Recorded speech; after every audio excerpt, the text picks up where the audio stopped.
Protection Center is here to help. If you need assistance from my office, from questions about your pension, a claim against the city, or even concerns about a possible labor law violation, call us at 212-669-3916. Hello, this is Donna Corrado, Commissioner of the New York City Department for the Aging. Elder abuse comes in many forms and may include financial exploitation, physical, sexual, or emotional abuse, neglect, or abandonment. Concerned family members, friends, and neighbors can help. If you hear threats or yelling, see bruising or other suspicious behavior, and your gut tells you something is wrong, reach out to a trained professional for advice. Call 911 in an emergency or 311 and ask to speak with an elder abuse specialist and do your part to protect our city seniors.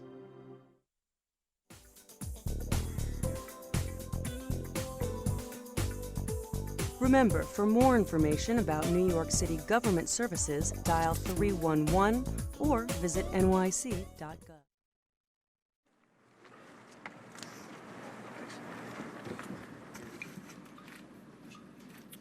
Good afternoon, everyone.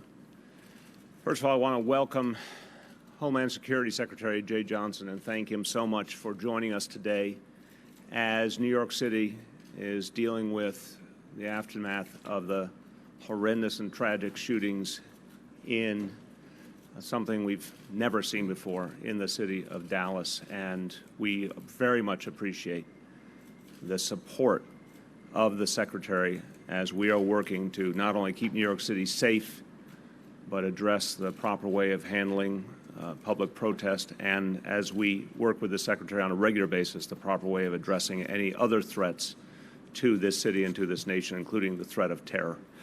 Before I turn to Commissioner Bratton and Secretary Johnson, just want to say that, again, my message to all New Yorkers is please today take time to thank the police officers you meet in the course of the day. Take time to express your condolences to them. There are police officers not only all over this city but all over this country who are in pain right now. They feel deeply connected to those who were lost in Dallas. Families of police officers are in pain. We owe it to them to show support at this moment. Again, an unprecedented event has befallen the entire law enforcement community. And the other point I want to make is that we have to find a way to move forward. Commissioner Bratton spoke powerfully earlier about the fact that even in tragedy, even after an act of unspeakable violence, that people find a way to support each other, that police and community mourn together and look for common ground. This is the work we have to do. We have to find a way as a nation to move forward together. There's a lot of history hanging over these situations. There's a lot of pain that has to be overcome. But one thing that is powerful is when people reach out to each other. And we see in the aftermath of tragedy that impulse to actually find common ground. We saw it in a very different and powerful way as this horrendous set of assassinations was unfolding. The fact that the officers in Dallas went to the defense of the protesters who had just finished their protest. The fact that minutes earlier, the protesters and police were chatting together, taking photos together because they had had a positive interaction and the police had protected the protesters throughout. In that, there is still some indication of a way forward, and we have to grab that and work with that to make this a safer and better country. With that, I want to turn to Commissioner Bratton, thanking him for all he does for this city, and he will then in turn bring forward Secretary Johnson. Good evening, and Secretary, thank you for joining us this afternoon. Secretary, the Mayor and I, Chief O'Neill, just had a meeting up at my office to discuss the events in Dallas as they continue to unfold, as well as to discuss what we're doing here in New York, the Secretary's hometown. As I related to you earlier today, many of you were at a press conference earlier today in this building, that we feel a particular empathy for the circumstances in Dallas, in that we had a very similar situation 2 years ago in this city. I have just sent an email off to the chiefs of the data as well as to the chief of the Dallas Police, who I know, expressing on behalf of this department and on behalf of myself, sympathies and condolences and that empathy, having just gone through similar circumstances. I anticipate that myself and many of the major city chiefs around the country will attend services in Dallas as they scheduled next week. It's an awful time in American policing at this moment, and one that we're all going to have to basically kind of band together to move through. But we will. We got through it in New York in 2014. Dallas will get through this in 2016. I want to thank the Secretary's support in all that we do. He's been a staunch supporter of law enforcement during his time, and certainly here in the NYPD, we've been the beneficiaries of that support, and it's always a pleasure to have him here in New York. I just regret the circumstances of the visit today. Mr. Secretary? Thank you. Thank you, Commissioner Bratton, Mr. Mayor, Chief. Last night in Dallas, a group peaceably assembled to demonstrate and express their grievances. This is something they had a right to do in accord with our American tradition of peaceful demonstration in pursuit of change. The evening was shattered by a despicable act of murder directed at those present to keep the peace. At this time, there appears to have been one gunman with no known links to or inspiration from any international terrorist organization. One Dallas area rapid transit officer has been killed. 4 Dallas police officers have been killed, and other law enforcement officers have been wounded. Several civilians were also wounded. We mourn the loss of those killed and pray for the wounded. Many people from multiple communities now are angry and on edge. Today I come to One Police Plaza to stand with law enforcement to say this: last night's killer acted with a depraved misbelief that the murder of police officers solves a problem. Just like last night's killer does not represent all those who seek to bring about change, any police officer who engages in excessive force does not represent all those in law enforcement. Far from it. The role of the police officer is to protect and to serve, to keep the peace and serve the community. This is the reason the overwhelming majority of our nation's law enforcement officers put on a badge, and it is what they do every day in your community and mine. Indeed, in the face of last night's attack targeting the police, their first reaction was to protect the public. Violence is never the answer. Violence directed at our police officers is never the answer. Violence directed at police officers endangers them, and it endangers the very public they are sworn to protect. Now more than ever, the police and the communities they serve must come together, heal the wounds, and bridge any differences. Dallas, in particular, has been a model in that regard. Today, the families of those killed should know we stand with them, grieve with them, and will do our best to support them in the days ahead. Thank you. We'll take any questions. Yes, sir. The shooter liked several anti-government black empowerment groups on Facebook, including some that explicitly called for attacks against law enforcement. Were these groups monitored, or will they be monitored going forward for potential shooters like this? Well, I think the facts are still out on whether the shooter last night had an explicit membership in any of these organizations. The investigation of that is still early. Anytime law enforcement assesses that there is an individual or a group of individuals conspiring to commit criminal activity, to commit acts of mass violence, or plotting to commit violence, they are and they should be under surveillance pursuant to normal law enforcement procedures like many of the gentlemen up here do every day. And so irrespective of the particular identity of a group, if that group is engaged in plotting to commit criminal activity, they can and they should and they will be under the appropriate level of law enforcement scrutiny. Next question. Yes. Can Commissioner Bratton give us an example, or perhaps Chief O'Neill can, of what one of the 17 threats was made against the police department? Or Chief Down? I'm going to ask Chief of Intelligence Tom Galati to respond to that for you. Thank you. Excuse me. Just to give you an example, we had a individual who we were contacted by a family member who said that he had indicated that he was coming down to New York and that if he ran into the police that he would in fact try and kill him.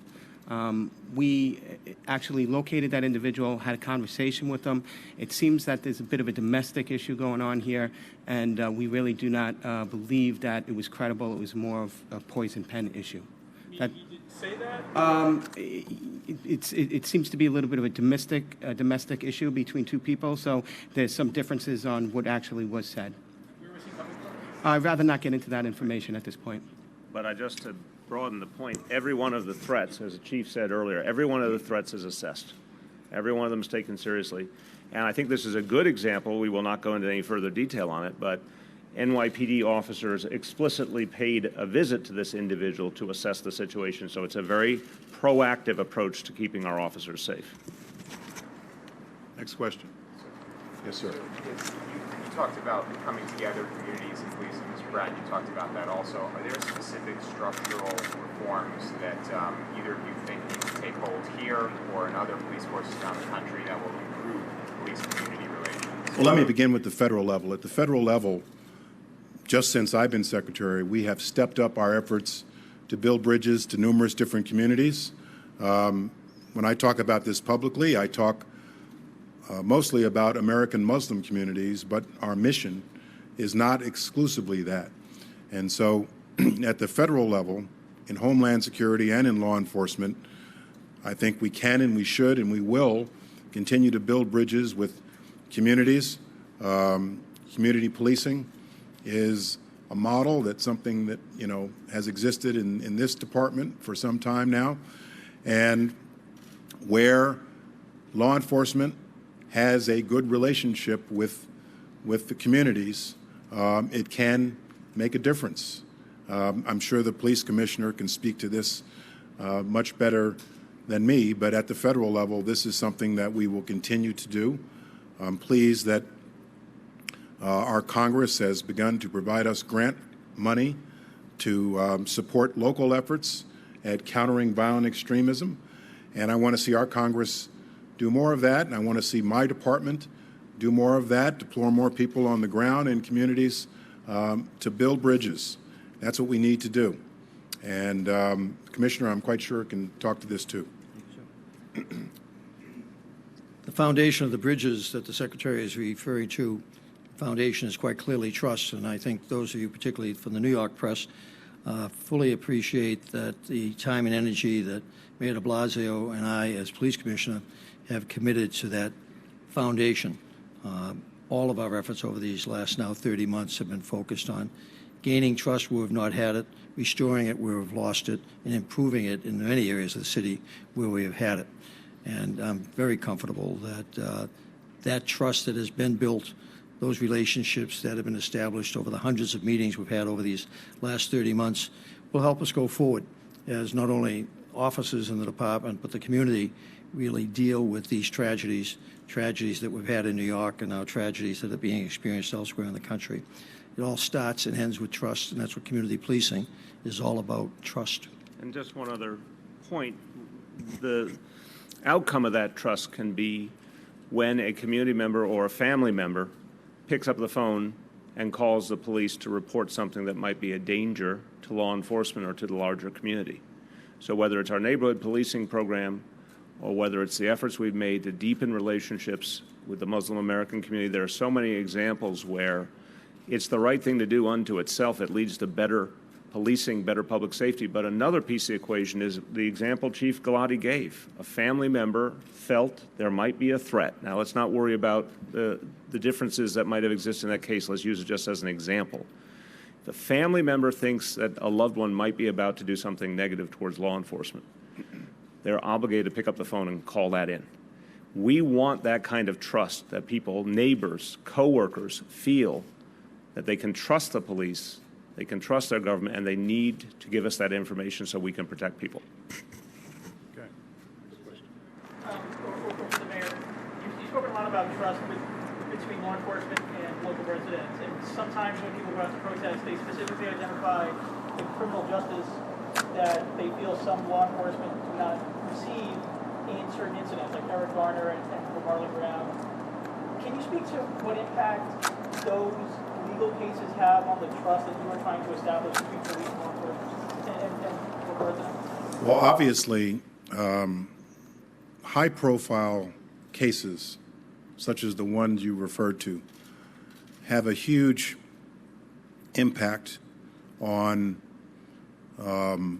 public perceptions of law enforcement. They represent setbacks very clearly.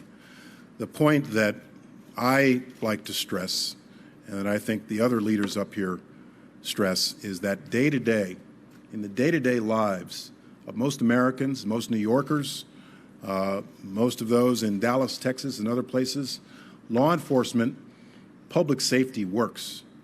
The policeman is there to protect and to serve. To serve the community means to protect the community, to work for the community, to keep the community safe.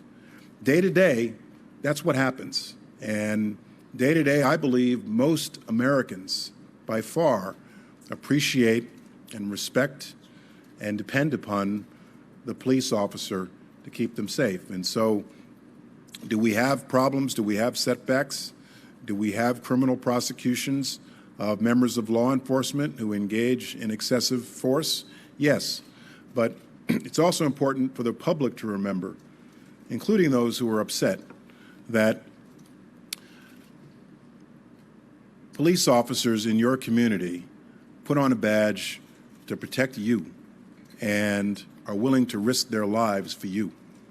That's the reason they became police officers. And we need to keep emphasizing across this country the importance of the work of members of law enforcement, day to day, what they do to keep our communities safe, just like they're doing right now in New York, in Dallas, and other cities around this country. And so I'm going to keep emphasizing that, and I'm sure the commissioner will, the mayor will, and others. I think I have time for one more question. Just for a moment, earlier today, we talked about protests that are going to be today at Union Square. In the intervening hours, has the tones of those protests changed? Have they been canceled? Has there been any changes in what's going to happen? Well, by way of example, the one out in front of our building at noontime today was very small, uneventful. We'll know at 7 o'clock tonight, the one that's scheduled for Union Square, as to what type of attendance that attracts this evening versus the approximately 1,200 that were involved last night. I think it's an appropriate time for everybody to kind of take a step back and think about what's happening in this country and think of positive ways to try and correct the issues that so many people have so much frustration about. Echoing the Secretary and the Mayor's comments that this is a shared responsibility. It's not a government responsibility, not a police responsibility, not a criminal justice responsibility, not a police responsibility, not a community responsibility. It's a collective shared responsibility. And the only way we're going to deal with it is by all of us recognizing that we have our deficiencies, our limitations, but we are all well-intended. And we make mistakes. We're human. But we learn from those mistakes and we move on. And so we need to learn from these tragedies, as we've attempted to do here, certainly from the ones we've had in New York, and come out of them stronger and move forward together. Thanks, everyone. Let me make one more point, please. Actually, two more points. I want to stress what I said earlier, which is just like there are a lot of people angry and anxious right now across our country, just like the shooter last night does not represent the broader spectrum of those who want change, who are out there on the streets peaceably demonstrating. Any police officer who engages in excessive force does not represent the law enforcement community at large, who are there to protect us, keep us safe, and have sworn to protect the public. The other point I'll make is this, to the New York City community in general. I spent a lot of time with the NYPD as Secretary of Homeland Security. I have a terrific working relationship with Bill de Blasio and Bill Bratton. The NYPD's public safety and counterterrorism capabilities are truly, truly impressive. I was here just yesterday to get a briefing in that regard. I'm continually impressed by the good work of the men and women in this police department. Their capabilities to protect New Yorkers, to protect the public, is truly awesome.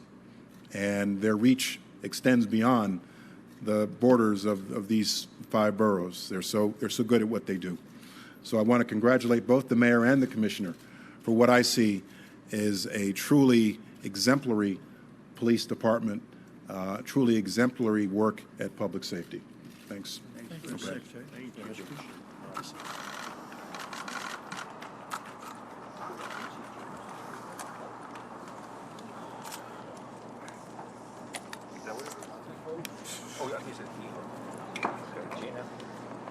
Gina.